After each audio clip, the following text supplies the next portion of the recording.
ini hamba Bapak, maaf Bapak Hiu ya. Hugh, ya, Bapak Pendeta Yu. Hugh. Oh Yu, oh ya, Pendeta Yu. Ya kita masuk dalam firman Tuhan. Kita mau angkat satu pujian dulu, tetapi kita mau berdoa terlebih dahulu. Bapak, terima kasih. Yesus, terima kasih. Roh Kudus, terima kasih ya Bapak. Kami mohon Tuhan saat ini ya Tuhan. Kiranya Tuhan hadirat-Mu Tuhan senantiasa Tuhan Kau curahkan dalam hidup kami ya Tuhan. Kami percaya Tuhan hadirat-Mu hadir di tengah-tengah kami saat ini. Kami mau lebih lagi, lebih dalam lagi Tuhan.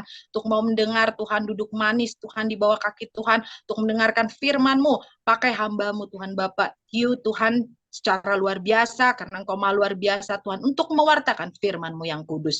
Hanya di dalam nama Yesus, kami siap mendengar firman-Mu. Haleluya, puji Tuhan. Amin. Kita mau angkat pujian terlebih dahulu. Kita selalu mau menyenangkan hati Tuhan dengan pujian penyembahan kita. Kita mau katakan, Bapa Engkau sungguh baik. Bapa,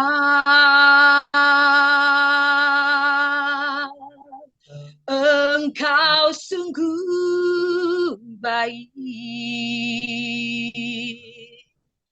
Kasih-Mu melimpah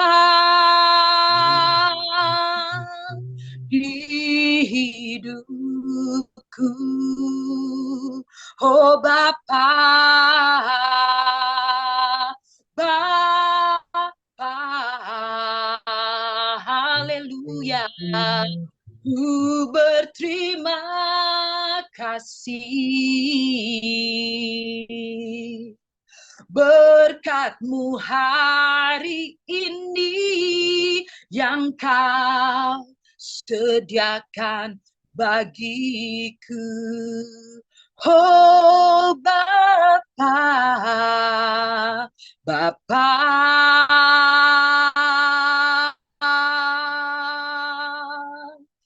Engkau sungguh baik. Amin.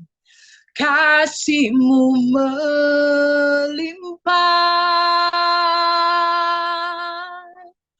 di hidupku. Oh Bapa, Bapa, ku berterima kasih. Berkat-Mu hari ini yang Kau sediakan bagiku. Oh haleluya, ku naikkan syukurku buat hari yang Kau beri. Tak habis-habisnya kasih dan rahmat-Mu selalu baru dan tak pernah terlambat pertolongan-Mu. Besar setia-Mu di dalam hidupku.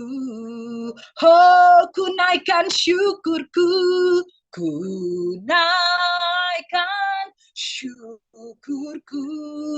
Oh, buat hari yang Kau beri. Tak habis-habisnya kasih dan rahmat-Mu selalu baru dan tak pernah terlambat pertolongan-Mu. Besar setia-Mu di sepanjang hidupku. Besar setia-Mu,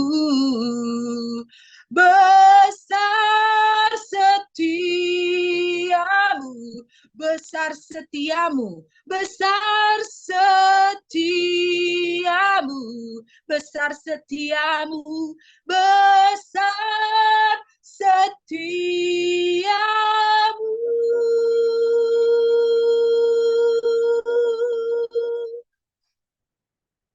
Di sepanjang hidupku.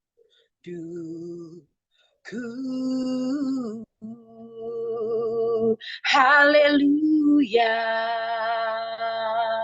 We praise you, Lord. We worship you, Jesus. Hallelujah. Terima kasih Tuhan. Haleluya. Oke. Terima kasih, puji Tuhan. Silakan hambanya, Bapak Hiu.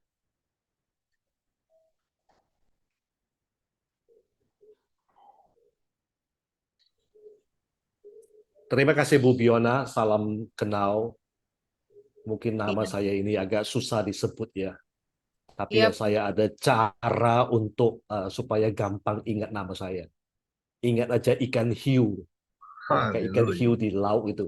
Iya, iya. Tadi nggak salah ya, Pak. Maaf kalau salah, tapi Tidak salah. Tuhan Tapi nggak berkati. apa-apa. Memang nama orang asing agak susah. Nggak apa-apa. Cuman ada cara yang lebih gampang untuk mengingat ikan hiu itu aja. Supaya menjadi gampang. Ya. Terima kasih Pak Mingguan untuk kesempatan untuk berbagi lagi sore hari ini. Sebenarnya saya dikasih waktu untuk hari Kamis, tapi hari Kamis saya tidak bisa dan dimajukan ke hari Rabu ini. Dan saya biasanya tidak begitu tidak begitu nyaman dikasih atau saya yang memberi tema, karena kalau sudah memberi tema biasanya susah mau berubah, harus bicara tentang tema itu. Kalau mendadak mau berubah itu susah. Tapi kali ini saya dibantu oleh Pak Mingguan untuk membuat tema mengenai ujian. Saya ingin memulai dengan mengatakan berkat, janji, dan juga hak istimewa yang Tuhan berikan, Tuhan sediakan bagi kita sebagai orang percaya, sebagai warisan di dalam Kristus, itu adalah untuk mempelengkapi kita untuk mendiri kerajaannya di bumi ini. Doa Yesus itu memberi kita contoh. Yesus mengatakan di Matius pasal 6 ayat 10, datanglah kerajaanmu, jadilah kehendakmu di bumi seperti di surga. Nah, ini adalah prioritas utama Tuhan. Dan dari apa yang saya belajar sepanjang sejarah itu tidak pernah berubah. Tetapi banyak itu berkat-berkat yang Tuhan berikan, atau betapa indah berkat yang Tuhan berikan itu bukan tujuan akhir kita. Mungkin juga dalam konteks tertentu, keselamatan itu juga bukan tujuan akhir kita. Tujuan akhir atau tujuan utama Tuhan untuk kita adalah kita ini memerintah bersama dengan Dia. Seperti apa yang dijanjikan oleh Yesus di Wahyu pasal 3 ayat 21. Pak Minggun, apakah saya boleh share ya? Boleh ya?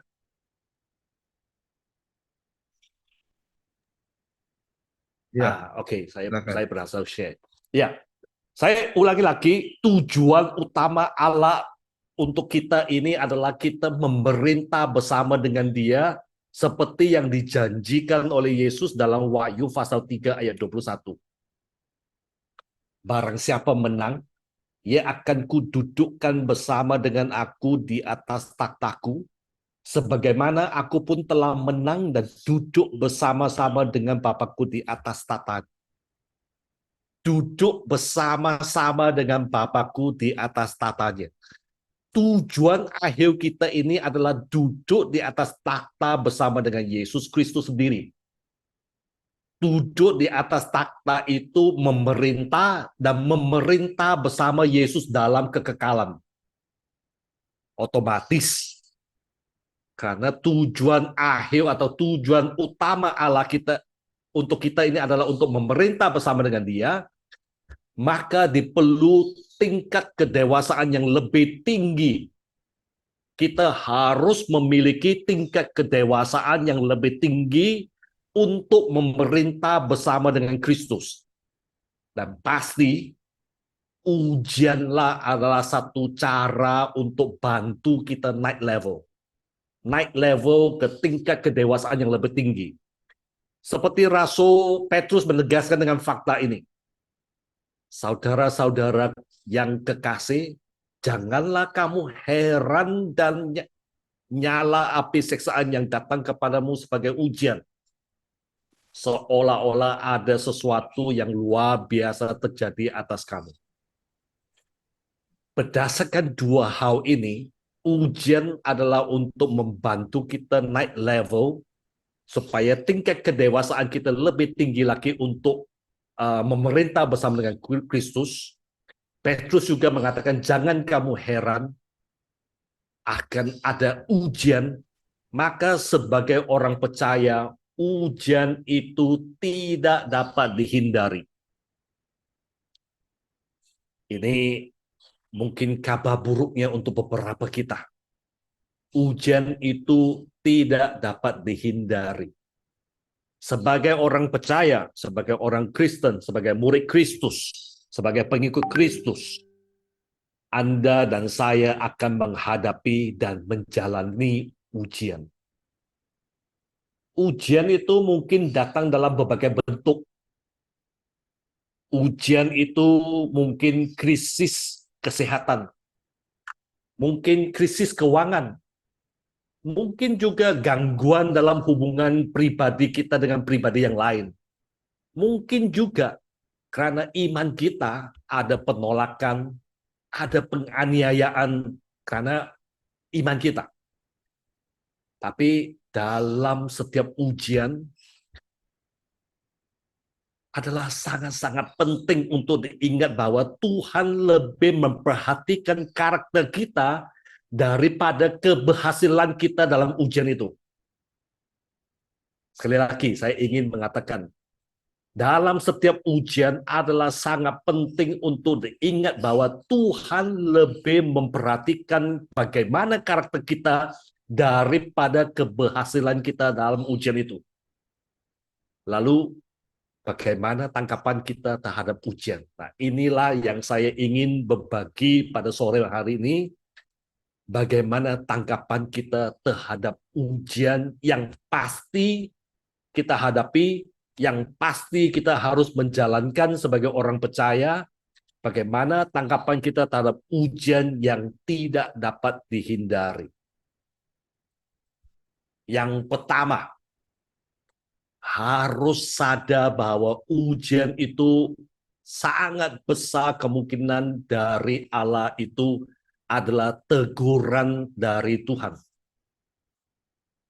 Kalau kita gagal melihat ujian itu adalah besar kemungkinan sebagai teguran dari Tuhan, kita mungkin akan secara keliru mengambil sikap, mungkin kita akan keliru bersikap melawan iblis, karena kita pikir ujian dari iblis, kita akan melawan iblis, kita melawan iblis daripada tunduk kepada Tuhan. Nah, akar masalah dari karakter yang terungkap dari respon yang keliru ini, saya belajar adalah kesombongan. Ada kesombongan dalam diri kita. Nah, sehubungan dengan masalah kesombongan ini, ada doa dalam Mazmur pasal 19 ayat 13 dan 14 yang bisa membantu kita. Siapakah yang dapat mengetahui kesesatan? Siapakah yang dapat mengetahui kesesatan? Bebaskanlah aku dari apa yang tidak kusadari, lindungilah hamba-Mu juga terhadap orang yang kurang ajar, jagalah mereka menguasai aku, maka aku menjadi tidak bercela dan bebas dari pelanggaran besar. Nah, yang saya kasih warna putih, apa yang tidak kusadari kalau saya melihat di King James Version, itu adalah hidden fault. Sorry, di King James Version itu adalah secret fault. Di New International Version itu adalah hidden fault. Hidden fault itu adalah kesalahan tersembunyi. Secret fault itu adalah kesalahan rahasia. Kalau saya terjemahkan ke bahasa Indonesia kurang lebih seperti begini. Siapakah yang dapat mengetahui kesesatan? Bebaskanlah aku dari kesalahan yang tersembunyi atau kesalahan yang rahasia. Kurang lebih seperti itu ya. Nah, saya belajar dan saya melihat ini bukan mengenai rahasia yang kita simpan daripada orang lain. Pasti bukan rahasia yang kita simpan dari Tuhan. Ini mengenai rahasia yang kita tersimpan dalam diri kita sendiri atau tersimpan dari diri kita sendiri. Kesalahan yang tidak dikenali dalam karakter kita sendiri. Ada fault, ada kesalahan dalam karakter kita yang kita tidak tahu. Dan Daud menggambarkan sebagai dosa yang angkuh, dosa yang sombong, dosa yang kita lakukan ketika kita menganggap bahwa perilaku kita, karakter kita dapat diterima Allah, padahal sebenarnya Allah itu tersinggung.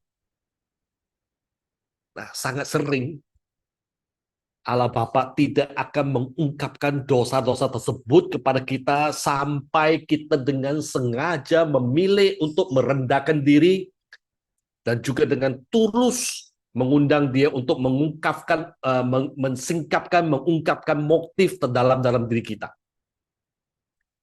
Kita perlu dengan rendah hati, dengan tulus berdoa, minta Tuhan ungkapkan kesalahan kita yang tersembunyi, kesalahan kita yang terasia dalam diri kita, itu supaya kita tahu apa yang salah dalam diri kita. Nah, bagaimana kita meminta Tuhan untuk atau mengundang Tuhan untuk membukakan gitu. Secara cepatnya ada, secara singkatnya ada 4 langkah. Ya, saya tidak akan balas tentang panjang itu. Yang pasti pertama kita perlu pertobatan. Ya, zaman sekarang pertobatan mungkin merupakan doktrin kekristenan yang paling tidak ditekan. Ya, paling tidak ditekan. Banyak yang mengatakan jadi orang percaya, jadi orang Kristen hanya perlu percaya. Hanya percaya, cukup percaya. Itu mungkin merupakan pesan yang terdengarnya sangat manis, tetapi itu tidak alkitabiah. Dari awal perjanjian baru, pesannya selalu bertobat, percaya, bertobat, percaya. Jadi harus ada pertobatan. Dengan pertobatan itu membuka atau mengundang Tuhan mengungkapkan dosa-dosa yang tersembunyi itu. Yang kedua, berkomitmen. Menurut Roma pasal 10 ayat 9 ada 2 syarat untuk keselamatan. Percaya dalam hati, lepas itu mengaku Yesus dengan mulut. Ketika kita mengaku Yesus sebagai Tuhan, Anda dan saya memberi Yesus kendali yang tidak terbatas atas seluruh hidup kita. Dan kita tidak bisa menahan, tidak dapat menahan apapun dalam diri kita. Jadi kita perlu memberi seluruh prioritas kepada Yesus. Dan kalau Yesus bukan Tuhan atas segalanya, maka dia bukan Tuhan sama sekali. Yang ketiga, sikap kita terhadap Alkitab, terhadap kitab suci. Ya, Alkitab mengatakan manusia pertama, Adam dan Hawa itu jatuh karena mereka mempertanyakan firman Tuhan. Dalam Kejadian pasal 3 ayat 1 itu mungkin seperti gini. Benarkah Tuhan berkata begitu? Ya, meragukan firman Tuhan. Yesus sendiri menetapkan meterai otoritas ilahi dalam Alkitab. Dia menyebut firman Allah dengan mengatakan kitab suci tidak dapat dibantahkan. Paulus juga mengatakan seluruh kitab suci diilham oleh Allah. Jadi mempertanyakan otoritas kitab suci adalah kesalahan yang kita tidak ada satu orang pun yang mampu. Ya, itu adalah jalan menuju kesalahan kalau kita meragukan kitab suci kita. Yang keempat itu kita perlu hubungan yang benar. Doktrin yang benar adalah dasar dari iman kekristenan. Maaf Pak, Tapi doktrin maaf yang Pak Hugh, ya slide-nya nggak berubah Pak. memang tidak, itu Oh hanya enggak. hanya sekilas saja karena 4 poin Oke. ini bukan bukan poin yang utama. Ya, Ya. poin yang utama adalah harus menyadari yang pertama itu bahwa ujian itu mungkin adalah dari teguran Tuhan. Kalau yang ini hanya hanya sekilas saja bagaimana untuk mengundang Tuhan menyingkapkan atau membukakan kesalahan-kesalahan dalam diri kita. Ya, yang keempat itu adalah mengenai hubungan yang benar. Doktrin yang benar itu doktrin yang benar yang diterapkan dengan benar akan menghasilkan hubungan yang benar. Hubungan pribadi kita ini mencerminkan ajaran yang kita percaya ya. Kalau kita melihat Yesus juga menekankan pemeliharaan hubungan yang benar. Kalau kita bicara tentang hubungan yang benar, saya teringat khotbah di bukit. Dia mengatakan apa ya? Bereskan dulu ya persoalan dengan saudara kita. Ya. Ada juga kalau kita tidak mengampuni kesalahan orang lain, Bapak juga tidak mengampuni. Itu juga bicara tentang hubungan yang benar. Nah, ini hanya 4 poin yang sekilas mengenai bagaimana kita mengundang Tuhan untuk uh, menyingkapkan rahasia atau kesalahan yang terdalam dari kita. Nah, saya ingin melanjutkan di dalam setiap ujian, di setiap saat ujian, kita harus hati-hati untuk selidiki, memeriksa sikap dan hubungan kita. Kita harus memastikan bahwa kita tidak menyimpan kepahitan, tidak menyimpan kebencian, atau tidak ada sikap yang tidak mau mengampuni di dalam hati kita. Itu uh, itu kita perlu hati-hati, ya, perlu hati-hati. Ya. Nah, tadi ini ya, Tuhan tidak akan mengungkapkan dosa-dosa yang dirahasiakan itu kepada kita sampai kita dengan sengaja memilih untuk merendahkan diri dengan tulus mengundang Dia yang mengungkapkan motif dalam diri kita. Ya. Itu yang kita perlu lakukan. Ya. Selanjutnya, di dalam ujian, tanggapan kita akan menjadikan Yesus sebagai teladan. Ya, Yesus adalah teladan atau contoh yang tertinggi. Kalau Anda membaca di Ibrani pasal 4 ayat 15, di sana mengatakan sebab imam besar yang kita punyai bukanlah imam besar yang tidak dapat turut merasakan kelemahan-kelemahan kita, sebaliknya sama dengan kita, ia telah dicobai hanya tidak berbuat dosa. Yesus sendiri dalam segala hal telah dicobai, diuji seperti kita, namun tidak berdosa. Nah, untuk mengikuti teladannya, itu menuntut kita ini ada beberapa hal. Yang pertama di Ibrani pasal 12 ayat 1 dan 2, menanggalkan semua beban dan dosa yang begitu merintang kita. Dan yang kedua, berlomba dengan tekun dalam perlombaan yang diwajibkan bagi kita. Mari kita melakukan dengan mata yang tertuju kepada Yesus, yang memimpin kita dalam iman, dan yang membawa iman kita itu kepada kesempurnaan. Nah, lihat di sini, tidaklah cukup hanya menangani area kehidupan yang sebenarnya berdosa, kita ini juga harus menanggalkan beban. Menanggalkan semua beban dan dosa yang begitu merindangkan kita. Maksudnya di sini adalah menanggalkan beban yang menghalangi kita, menanggalkan, membuangkan dosa yang menghalangi kita untuk memusat setiap upaya pada pelayanan kita bagi Yesus. Saya kasih contoh. Seorang yang melari maraton, kemarin saya lihat maraton Bank Maybank di Bali, orang lomba maraton. Saya memperhatikan mereka yang lari itu, mereka tidak membawa banyak barang.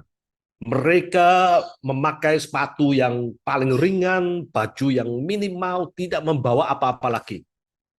Seorang yang melari itu tidak akan membawa 1 ounce pun yang lebih berat daripada yang diperlukan.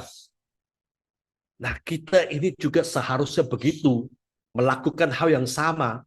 Ada beberapa hal dalam hidup kita ini seharusnya tidak perlu dibawa terus-menerus. Tidak perlu mengejar yang mungkin membuat kita menghilangkan fokus kita kepada Tuhan. Ada yang beban kewajiban sosial yang tidak memiliki makna rohani. Ya, sosial kewajiban sosial lebih kepada arah itu. Ada juga yang keterikatan sentimental kepada manusia, kepada hewan, kepada binatang peliharaannya. Sekarang ini ada orang yang begitu terikat dengan binatang peliharaannya, mereka menganggap binatang peliharaan itu sebagai anak. Begitu terikat, ya. Kekhawatiran yang berlebihan. Ya, ini tadi kita juga mengatakan COVID-nya seperti akan naik, akan membuat orang khawatir. Khawatir tentang masalah ekonomi, ya, khawatir tentang keuangan, khawatir tentang kesehatan, khawatir tentang keluarga. Nanti tahun 2024 ada pemilu lagi, khawatir tentang politik. Nah, ini adalah beban-beban yang menghalangi, menjadi rintangan dalam perlombaan kita dalam melayani Kristus. Ini yang seringkali yang kita kejar, kita curahkan banyak waktu, kita curahkan banyak perhatian, tapi ini sebenarnya bisa menjadi beban kita. Tidak selalu salah, tapi kita perlu bertanya, apakah semua ini yang kita kejar dalam hidup kita ini, apakah itu memuliakan Yesus? Apakah itu membangun kita secara rohani? Itu yang kita perlu tanggalkan seperti apa yang dikatakan oleh Yesus. Apa dikatakan oleh Paulus, menanggalkan semua beban dan dosa yang begitu merintangi kita. Harus tanggalkan semua kekhawatiran dalam pemikiran kita. Kita perlu melihat segala yang kita lakukan dalam kehidupan ini, apakah memuliakan Yesus, apakah membangun kita secara rohani. Nah, di dalam Ibrani pasal 12 ayat 1, saya ada kasih satu warna yang warnanya agak oranye. Di sana mengatakan dengan tekun. Dengan tekun. Ini adalah poin yang ketiga. Di sepanjang Alkitab kita, di sepanjang kitab suci kita, kita melihat ada satu persyaratan karakter yang penting, yaitu ketekunan. Ketekunan, dengan tekun. Tapi kalau kita bicara ketekunan, tekun, ini bukan topik yang populer. Saya berapa kali mengalami ketika saya memberitahu bahwa tema khotbah itu adalah ketekunan, yang responnya, waduh, seperti apa ya, tidak begitu senang, tidak begitu suka. Tapi saya mengatakan, saya akan memberitahu cara membina, cara membangun, cara mengembangkan ketekunan. Orang akan menjadi lebih semangat. Karena banyak orang Kristen itu mau mempelajari rahasia dengan tekun, mempelajari rahasia bagaimana untuk tekun, tapi tidak begitu senang hanya bicara tentang ketekunan.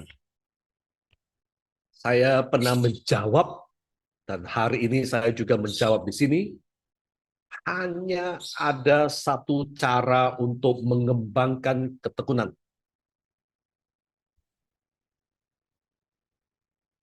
yaitu dengan bertahan. Hanya ada satu cara untuk membina, membangun, atau mengembangkan ketekunan, yaitu dengan bertahan. Apakah tidak ada cara yang lain, yang lebih gampang, lebih mudah? Menurut saya, mungkin ada, tapi saya belum menemukan. Jadi, saya belum bisa memberitahu apakah ada cara lain yang bisa mengembang ketekunan selain bertahan. Lihat, ketekunan itu adalah elemen yang penting dalam kehidupan Kristen yang berkemenangan. Dan menurut saya, dari apa yang saya belajar, itu hanya dapat dikembangkan dengan bertahan. Nah, begitu kita menerima fakta ini, kita akan respon, kita akan dengan benar menanggapi semua ujian yang datang kepada kita itu. Dan kita akan merespon seperti yang dikata oleh Yakobus pasal 1 ayat 2 dan 3. Menganggap ujian sebagai suatu kebahagiaan. Karena mengetahui ujian terhadap iman kita itu akan menghasilkan ketekunan, menghasilkan kesabaran. Tapi kalau Anda melihat di Yakobus 1 ayat keempat, kita harus izinkan ketekunan itu bekerja sampai sempurna. Kalau maksud di sana izinkan ketekunan itu adalah izinkan daya tahan kita bekerja sampai sempurna.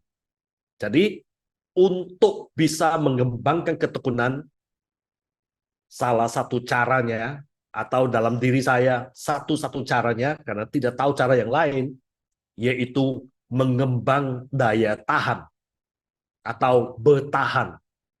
Jadi dalam ujian kita perlu dengan tekun atau bertekun dengan bertahan sampai ujian itu selesai. Dengan kata lain, kita harus terus bertahan sampai tujuan Tuhan selesai. Sampai Tuhan yang mengakhiri ujian itu. Mengenai ketekunan, Rasul Petrus mencatat dalam 2 Petrus pasal 1 ayat 5-7.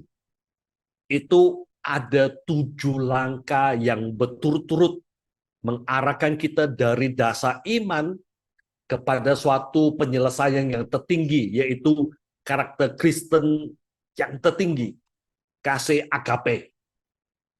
Ini 7 langkahnya. Saya bacakan 2 Petrus pasal 1 ayat 5-7.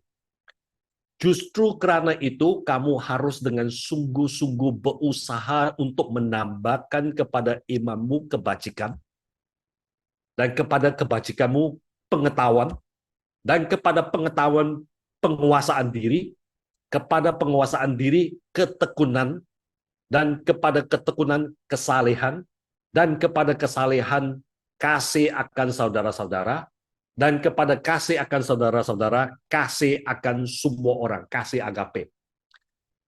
Daftar ini, 7 ini yang saya kasih warna hijau, kebajikan, pengetahuan, penguasaan diri, kesalehan, kasih akan saudara-saudara, kasih akan semua orang.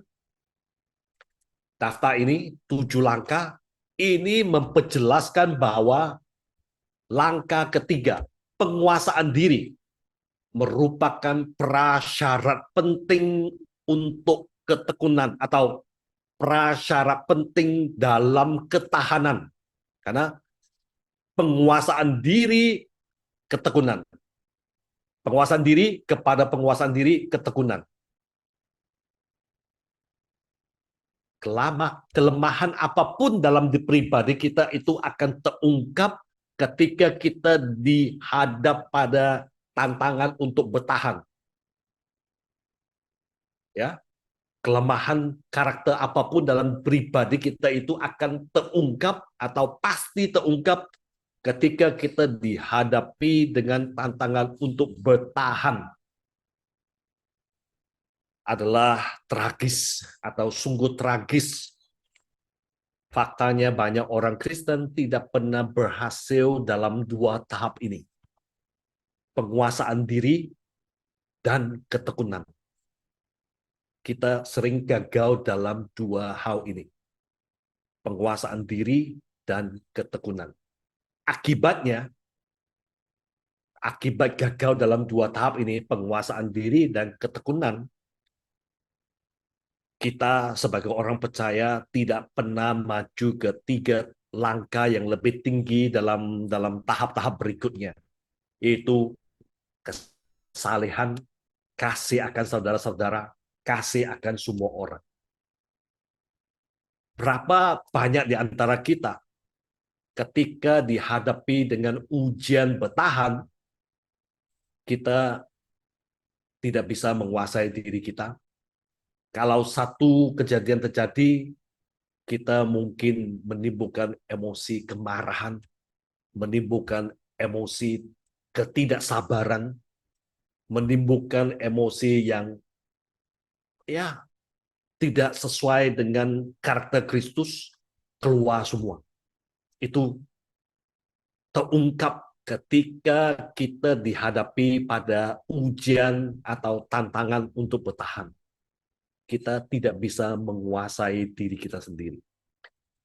Ayub mengatakan manusia itu agung dan Allah datang kepada manusia setiap pagi untuk diuji.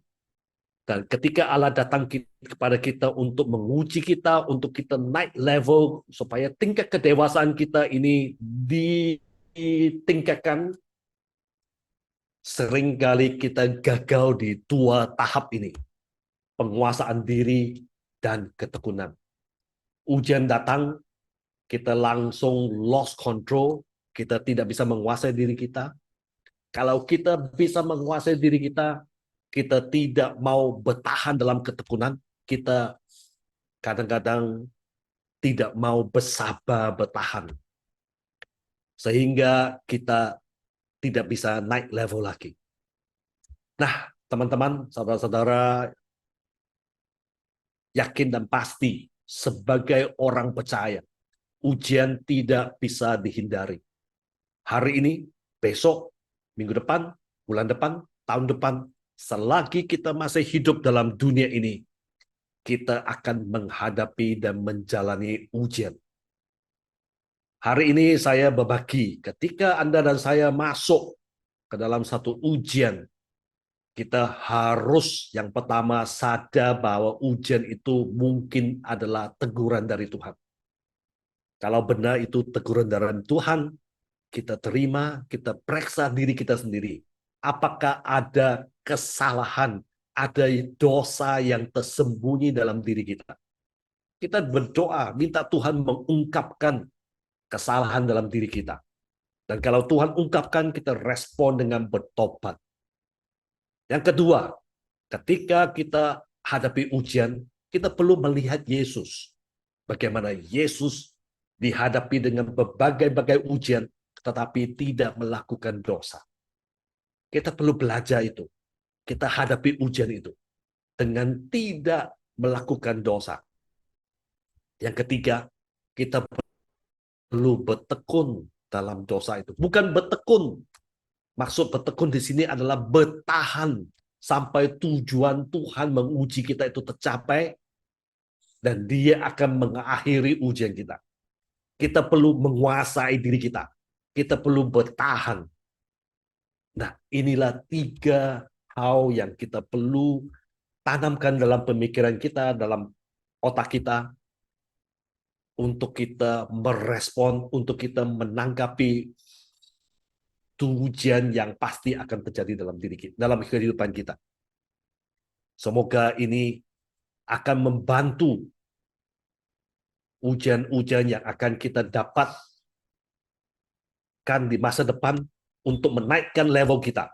Sebagai penutup, saya ingin menutup dengan satu ayat dari Yakobus pasal 1 ayat 12. Yakobus pasal 1 ayat 12. Berbahagialah orang yang bertahan dalam pencobaan. Sebab apabila ia sudah tahan uji, ia akan menerima mahkota kehidupan yang dijanjikan Allah kepada barang siapa yang mengasihi Dia. berbahagialah kita yang bertahan dalam pencobaan. Sebab apabila kita sudah tahan ujian, kita akan menerima mahkota kehidupan yang dijanjikan Allah. Semoga sharing sore hari ini bisa menguatkan kita ketika kita menghadapi ujian yang pasti, ujian yang tidak bisa dihindari dalam hidup kita. Terima kasih Pak Mingguan. Saya kembali kepada Pak Mingguan. Boleh tutup dalam doa hambanya. Baik, mari kita berdoa. Bapa yang di surga, kami sore hari ini belajar bahwa Engkau mengasihi kita, Engkau mengasihi kami, dan Engkau ingin membuat kita meninggikan, membuat kita lebih tinggi, masuk kepada suatu kedewasaan yang lebih tinggi lagi. Dan salah satu cara untuk Engkau menaikkan kedewasaan kita adalah melalui ujian.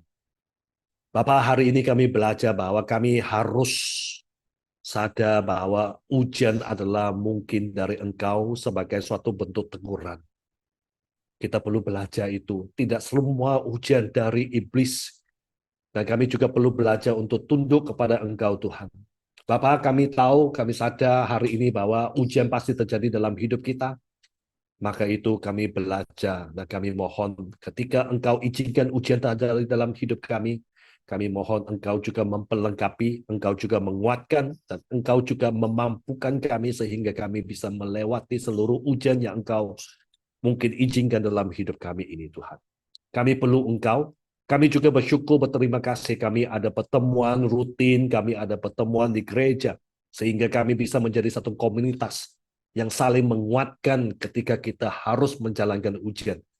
Komunitas yang sanggup membantu, menasihat, memberi kita semangat supaya kita bisa menjalankan ujian yang pasti terjadi dalam hidup kita. Kami bersyukur, kami berterima kasih untuk itu. Di dalam nama Tuhan Yesus kami berdoa. Amin.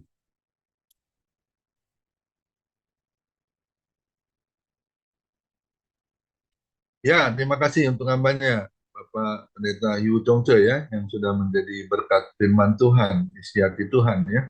Semua diberkati firman Tuhan ya, luar biasa ya. Memang ujian kita sebagai anak-anak Tuhan ya, orang Kristen itu kita terkadang harus juga diuji oleh Tuhan ya. Apakah kita tetap bisa kuat melewati masalah kehidupan kita ya, problem kita ya. Setiap orang pasti kan berbeda ya. Tetapi Tuhan kasih izinkan itu hal itu terjadi. Saya percaya itu ada maksud Tuhan yang terbaik ya. Dan yang kedua kita harus mengikuti teladan Kristus ya. Mata yang harus tertuju kepada Tuhan. Ya, seperti kita kalau mau naik level kan seperti kita sekolah ya. Kalau mau naik sekolah kan ke kelas 1 ke kelas 2 itu kan harus melalui ujian ya, harus ada ujian. Bagaimana kita bisa harus belajar ya, harus tahu ujian apa yang harus kita pelajari ya. Demikian juga yang Tuhan kasih buat setiap kehidupan kita. Ya, kita harus terus mau untuk belajar ya, dididik oleh Tuhan. Supaya apa? Supaya kita bisa naik level terus ya, bisa mencapai yang Tuhan inginkan buat setiap kita. Amin. Ya, dan yang terakhir kita benar-benar harus melakukan itu ya dengan tekun. Tekun itu apa? Rajin ya. Kalau setengah-setengah ya hasilnya pasti setengah. Tapi kalau kita serius dengan Tuhan, tekun, rajin terus ya seperti Roma 12 ayat 12, bersukacitalah dalam pengharapan, sabarlah dalam kesesakan, bertekunlah dalam doa. Nah, ini tekun dalam doa ini juga termasuk di dalam kehidupan orang Kristen. Ya, gimana kita bertekun nggak dalam doa, berseru kepada Tuhan, bahkan Matius 7 ayat 7, minta maka kawan diberi, cari maka kawan mendapat, dan ketoklah, dan pintu berkat itu akan dicurahkan oleh Tuhan. Amin. Ya, itu pokok yang paling penting, tekun itu doa ya yang terutama. Bangun pagi, kita cari apa? Ya harus cari sumbernya. Sumber berkat setiap kehidupan orang percaya, yaitu Tuhan Yesus yang kita cari. Amin. Terima kasih untuk hambanya, Pendeta Yu Chongce yang luar biasa, yang memberkati kita semua. Kiranya Tuhan pakai terus pelayanan Pendeta Yu Chongce ya, bersama isi anak-anaknya, menjadi keluarga yang sekena glory di hadapan Tuhan. Selalu diberkati dan banyak jiwa-jiwa yang pasti akan percaya kepada Yesus, akan menyerahkan dirinya untuk dibaptis, menerima Tuhan Yesus sebagai Tuhan dan Juru Selamat seperti kita semua. Amin. Tuhan Yesus memberkati. Bisa tampilkan ibadah untuk besok. Kalau tidak bisa, naikkan satu pujian. Pak Dodi bisa naikkan satu pujian sebelum doa syafaat Ibu Lydia. Baik, ya. Sebentar, saya pindah.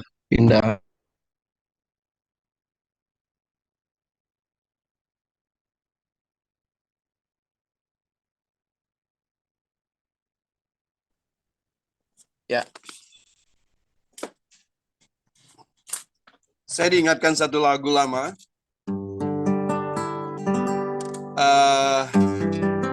Mungkin kita menangkap satu kata ujian hari ini dalam poin pertama.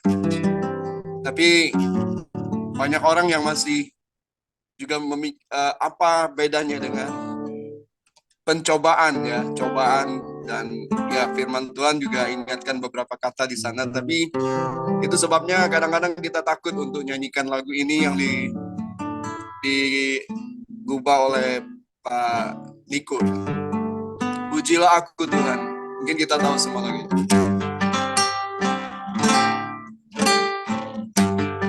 Pujilah aku Tuhan. Cobalah aku Tuhan. Selidiki hatiku dan batinku.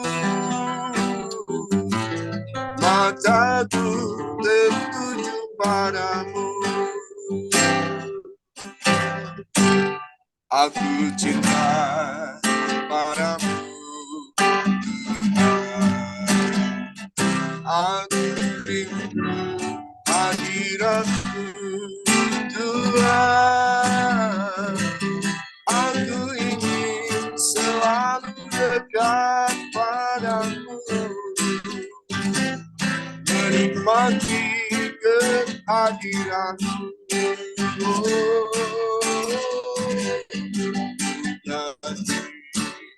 Hosana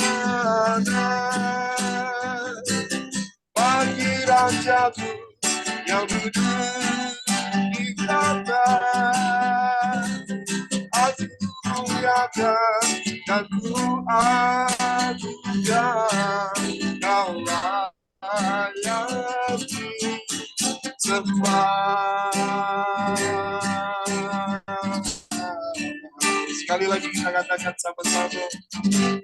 Pujilah aku Tuhan. Cobalah aku Tuhan. Selidiki batinku dan hatiku. Mataku tertuju padamu. Aku cinta padamu. Aku rindu hadiratmu Tuhan. Aku ingin selalu dekat padamu, menikmati kehadiratmu.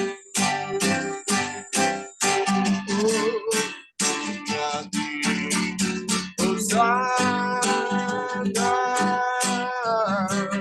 bagi Rajaku yang di tahta. Aku muliakan dan ku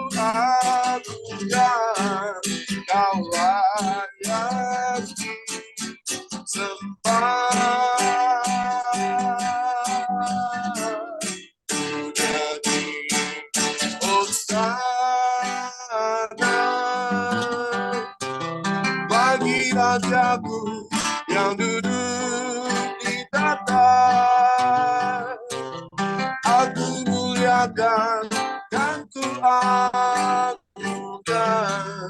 kau layaki sembah, hanya kau Yesus, kau layaki sembah, kau layaki sembah.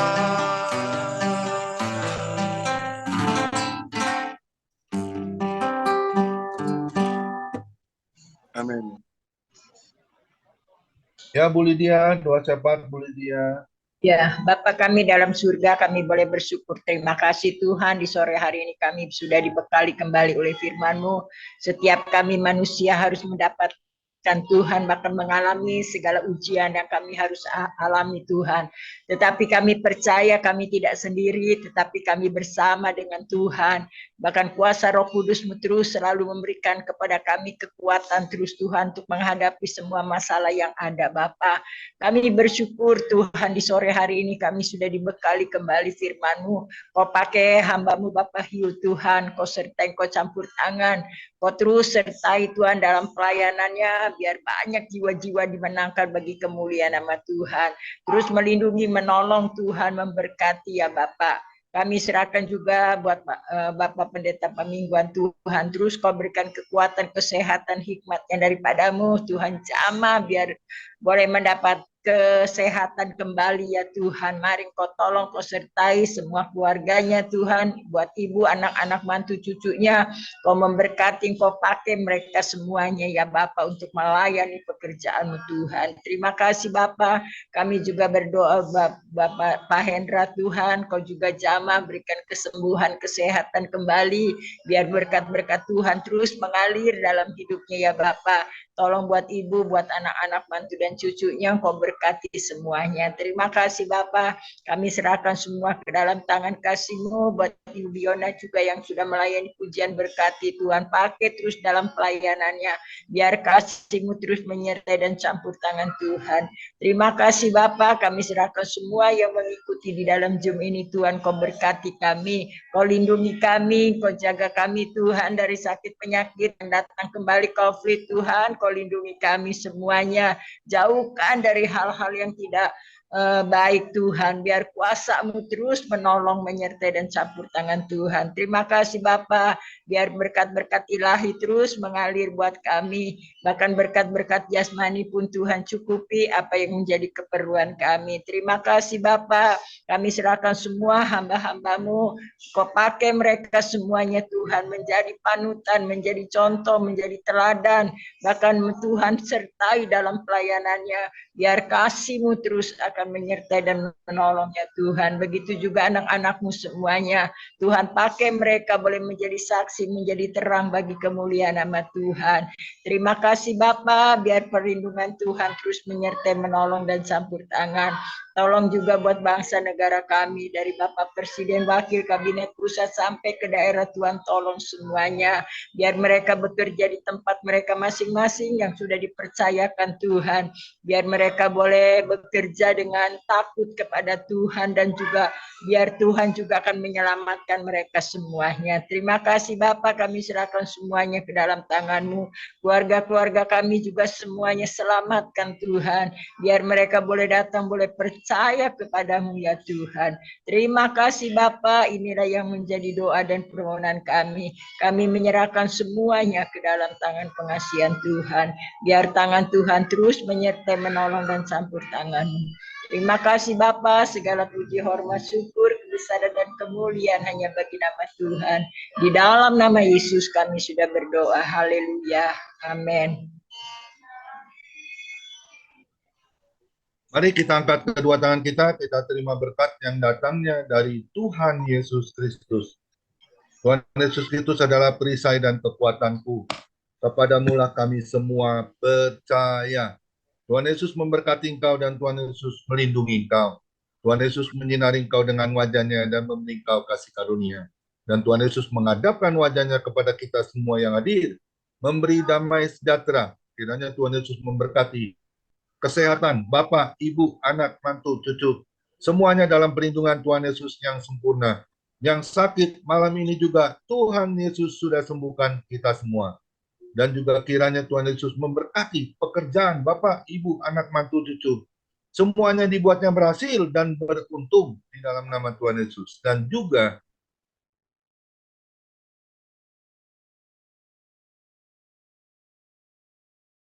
Yesus disenangkan oleh pelayanan Bapak Ibu. Nama Tuhan Yesus ditinggikan, dipermuliakan, dan diagungkan. Sampai Tuhan Yesus datang, di awan-awan yang permai menjemput kita orang-orang yang saleh, yang sudah diberkati firman Tuhan. Sama-sama kita setuju katakan, amin. Tuhan Yesus memberkati kita semua. Silakan Pendeta Dodi Menat untuk bawa bincang-bincang. Tuhan Yesus memberkati.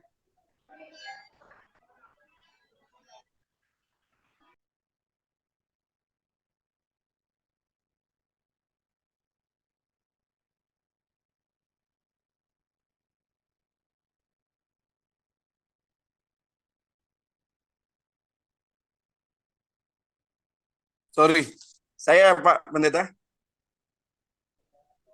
Ya Pak Dodi, untuk bincang-bincang. Boleh, bantu.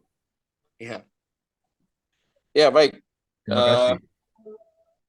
Ya, kita pasti diberkati hari ini. Pasti, saudara. Saya yakin sekali karena barang siapa yang lapar dan haus akan kebenaran, mereka itu pasti dipuaskan. Itu janji Tuhan.